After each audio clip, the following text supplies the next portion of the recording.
Hey folks, welcome back to Super Mario 3D Land. World 3?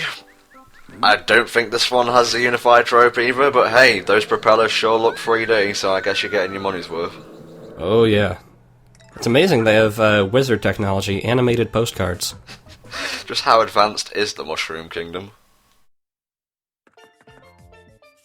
Anyway, I think I called this Beach World in my notes. So, what better way to start a beach world than with a desert? Yeah. Again, the Galaxy desert levels never really did anything for me. Dusty Dunes is one I would usually skip if I was doing like a minimalist 60-star run. Or a race, for instance, who knows? I know. Speaking of, who won the Mario Galaxy race against Brain Scratch Comms? This guy right here. Well done. My PC crashed 3 times and I still won. You may have over-prepared for that. Really? You think playing through the game 5 times in as many weeks was too much? Just a little bit. Yeah. What do you think about this level, mate? I do like that it has one big set piece that it kind of revolves around. It helps it kind of stick in my mind, except it's still a desert level. But you've got the big building of some sort that you kind of go in and out all around, inside and out.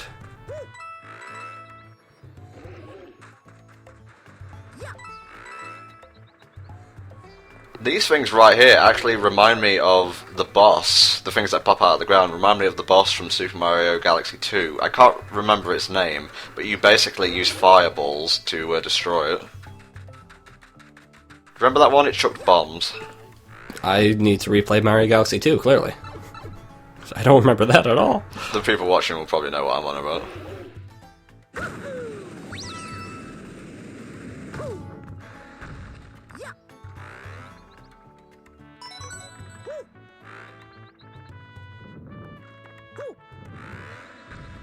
Now, I tell you, the music for this level reminds me of Skyward Sword a hell of a lot, and I think the same composer worked on both games, actually, but don't quote me on that.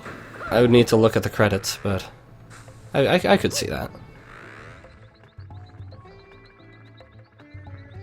Now, to go back to the cannons a bit, did you generally aim with the directional circle pad, or did you like aim by moving your 3DS physically? Well, seeing as I would have wires and whatnot attached to my 3DS, I went with the safe route and used the circle pad. Probably the best option for anybody. Now, red coins here. Red coins collect all 5 within a certain duration of time to get a prize. Yeah, no stars or anything here, just another life. I mean, it's, again, a 2D Mario thing. I know that New Super Mario Bros. Wii had a mechanic similar. I haven't played the other New Super Mario Bros., so... Not really hurting for lives right now, though, let's be honest.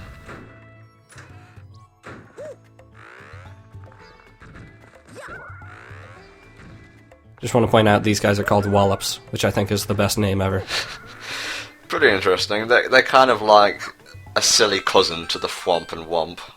Right. Basically, they move when you move, in the direction you move, and they jump when you jump, so you gotta use that against them. Fake 'em out, if you will. Right.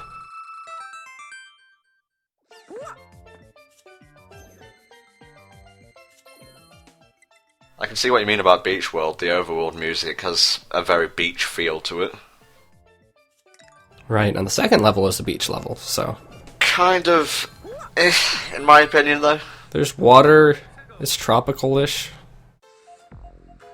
It looks very nice.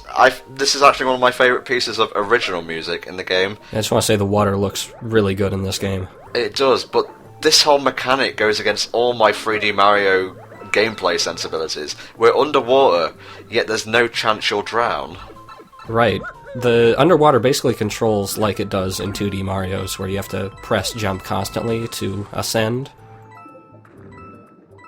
And there's no drowning, and it's just overall much more chill. I mean, on the one hand, that's nice. It's always cool to have peaceful levels in between the hectic ones. On the other, though, it's another company... Well, I say company, it's just mainly Sonic Team and Nintendo, taking their 3D games and making them more like the 2D ones, when really, all I want is a 3D experience. Right. I mean, 3D is like the most immersive way to present a water level, because it's a full 360, however many degrees experience. Yeah. Doesn't always work out, but still, it looks nice. Because I feel, if you're gonna, like, mix up the 3D and put 2D in there, it devalues the 2D games. Because why even play New Super Mario Bros. And whatnot? I mean, if you're gonna have 2D in a 3D game, then why even bother with the, like, new Super Mario Brothers games? Because those are all 2D, and you can get those here, you know? Exactly. I mean, you know, co-op aside, I'm not really a fan of the new Super Mario Bros. Games, but I still think it devalues them as, like, a side series.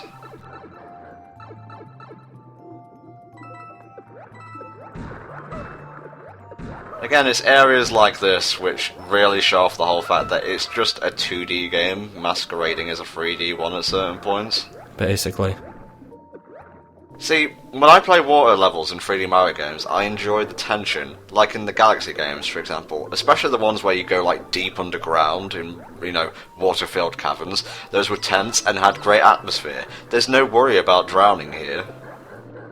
I mean, I guess they're trying to put the focus on, like, the eels and the big spiky cheeps and kind of have it as a slower obstacle course. Yeah, well, you know those spiked cheeps? They are about the most least threatening enemy in a Mario game I've ever seen. Well, you have a Tanooki suit. If you don't have a Tanooki suit, then it's basically you gotta avoid them. Oh no, I have to wait a couple of extra seconds.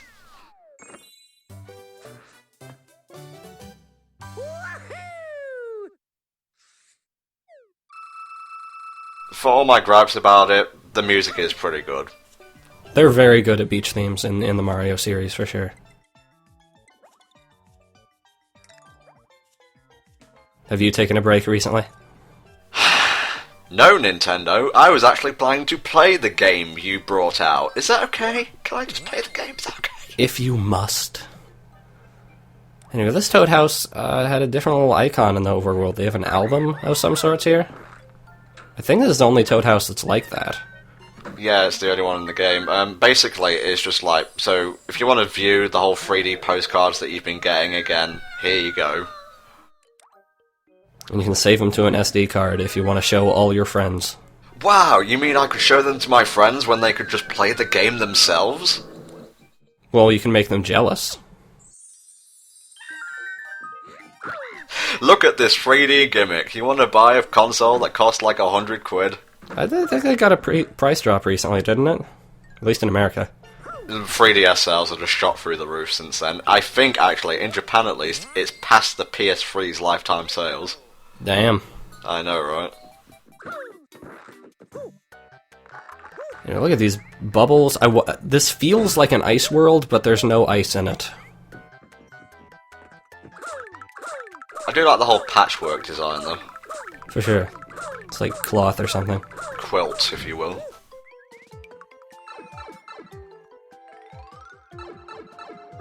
And then you just go into the underground that looks the same in every single level. Again, it's the whole sterile thing, all the levels blend together. Very few of them, and I do mean very few, have their own identity. And I guess that's my whole qualm with 3D Land in the first place, and I'll bring it up again multiple times before the end of the playthrough, but nothing much stands out. There's an introduction to, I think the common fan name is donut platforms. Yeah, you stand on them and they drop down, so you gotta keep moving. These levels are actually pretty fun, especially when they introduce the whole time trial aspect. Right. Again, when things get hectic and you're like trying to jump from donut to donut, and suddenly a donut isn't there that you thought was going to be there. I mean, they respawn, but if you plan your path wrong, yeah, it's just going to go crazy. So as long as you like plan out your route here, the donut platforms aren't too bad, but oftentimes in later levels you won't have that luxury. He was very particular about how close I looked at him before he would throw out that star coin. Well, see, he wanted you to appreciate him. Bitch, please, this is not Super Toad 3D Land, okay? I am the star here. He will have his day, mark my words. Okay, now can I complain about petty things. That warp block was entirely unnecessary. They could have just had a platform or two leading between. That is kind of petty. That's Green Eyes on Sonic petty. I can get so much worse, but it's a platformer game. I'm allowed to do that. Fair enough. Platforms. Anyway, moving on to a snow level. I love snow levels. Would you say it's your favourite level trope? In terms of aesthetics, it's between snow levels and tropical levels. I'm not sure which I would choose, because they're both really neat. I would say that there are more snow levels in platformers, so maybe it's a little more tired. Mostly I tend to prefer ice levels over snow ones, and yes, there are differences. Ice levels I find tend to be more challenging overall. You know, you got the sliding physics, you got, most of the time it's calm music, but I prefer the ones with more like upbeat tracks. Whereas snow levels just tend to be more grand than exciting, if that makes any sense. See, I'm okay with not having too much exciting, especially if it means that I don't have to deal with ice physics. Those are things that get on my nerves. Weird thing though, they tend to combine the snow and ice tropes a lot of the times, and very rarely will you find one without the other. Right, I think like New Super Mario Bros. Wii had a snow level that essentially acted as ice levels.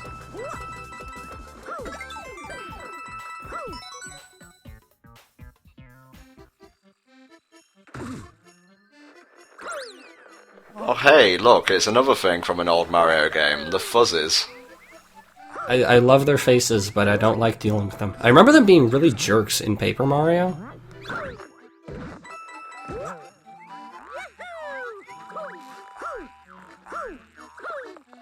But overall, they're not too bad. They're a good way to make tight ropes a little more interesting. Otherwise, it's just kind of restricted movement. I guess, but you could have just replaced them with like a chain of spike balls and it wouldn't have made any difference.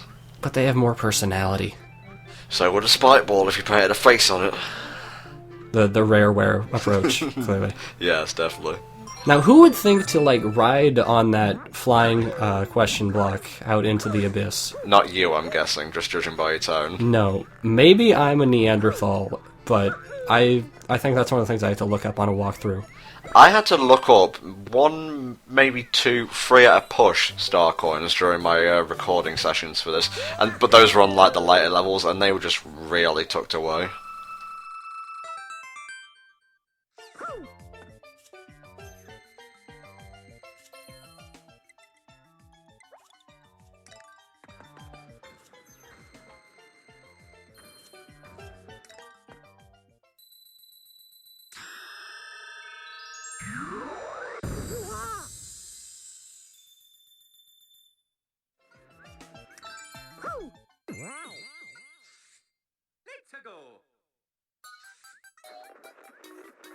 Here's Cookie World, one of the few auto-scrolling levels that isn't an airship level.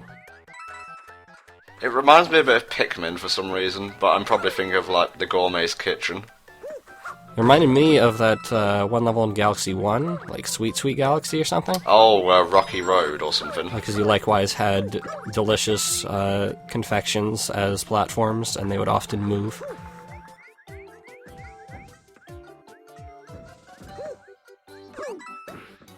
I like the combination of having an auto-scrolling level with like donut platforms and moving platforms, so that you have kind of two time limit things going against each other. It works pretty well, yeah. Use of colour in this level is great. This one kind of sticks with me. I could use some ice cream though. Definitely. But then again, that would be mixing in an ice trope, and we can't have anything that crazy in this game. Gotta keep it abstract, but very normalised and mundane as well. Can't scare the kids. I mean, waffle platforms may have been a step too far, but this is Nintendo we're talking about. They're innovators. Pushing the box. Also a very short level. I'm surprised it's over already. I guess if they can't drag out auto-scrolling levels too long, otherwise people get bored.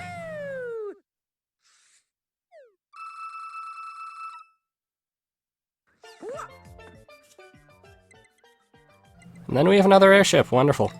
Hooray. Yeah, it kind of doesn't alternate like Bowser, boom, boom, Bowser. Sometimes it's just like Bowser, boom, Boom, boom, boom, boom, pom, pom, boom, boom. Yeah. It gets to the point where I wish they were more castle levels, but at the same time, I don't want them to lose their charm. I specifically wish there were just more bosses in general. I think there was room to make like interesting bosses using the whole 3D gimmick. I mean, what they did with Bowser, who is not here clearly, but they essentially made it a platforming challenge disguised as a boss, which I think worked really well. Also, we have the giant spike dildos of doom coming at you in 3D.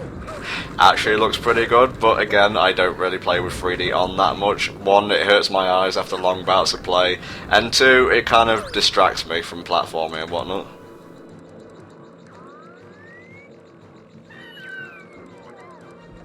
How did he even get up there? Just warped in, I guess. I like this upcoming section with, like, all the spike dildos here, because they actually hide the safe spots pretty well. Because when you look at all the spikes, it doesn't look like there's a whole lot of room between them, but when you look at where Mario's standing, there is a marker. I know that on many occasions I have just run through hoping to get to the other side, and it just doesn't work out.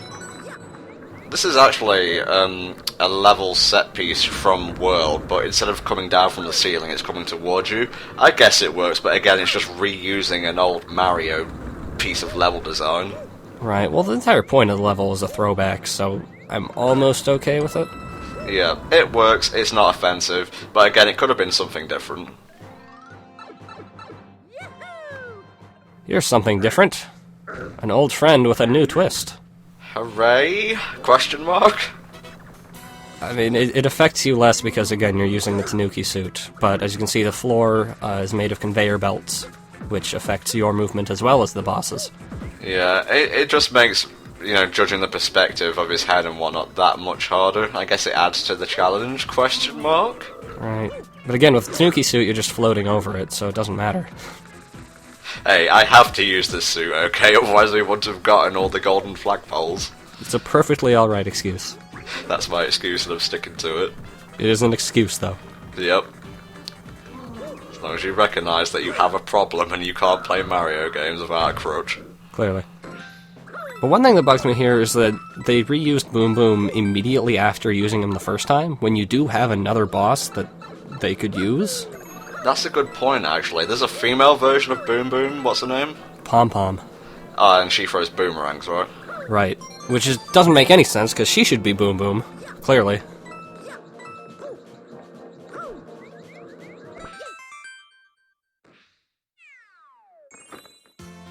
There you go, World 3 complete.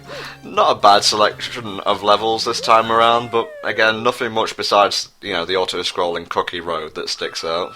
We're just gonna say that for every world, aren't we?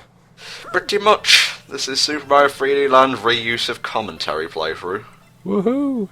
See you all next time in World 4 of 3D Land.